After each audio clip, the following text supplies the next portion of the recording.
Riyadh's GCC Secretary General Jassim Mohammed Al-Budawi praised the state of Qatar's efforts in the release of UK citizens detained in Afghanistan. Al-Budawi said in a statement that the efforts reflect the state of Qatar's commitment to enhancing security and stability in the region and the world, as well as its ability to communicate with all sides of a conflict through its wise policy of mediation and dialogue. Still on the foreign scene, Nepal's interim Prime Minister pledged on September 19th to fight corruption, create jobs, and raise living standards in her first public comments since coming to office after youth-led protests toppled the government.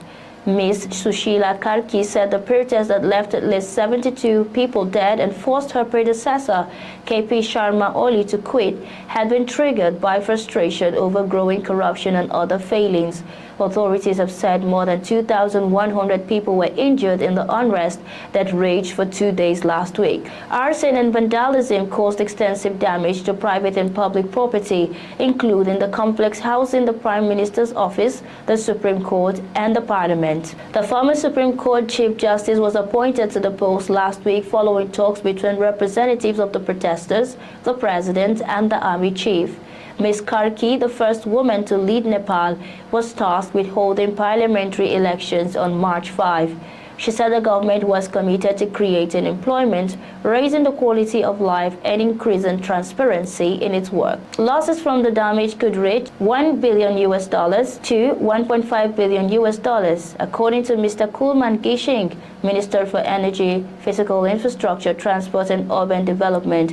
He visited some public buildings set ablaze in the capital Kathmandu and appealed to Nepalese at home and abroad to contribute to the reconstruction. A Supreme Court official said some hearings were taking place in tents as most court structures, documents, and IT systems were destroyed during the unrest.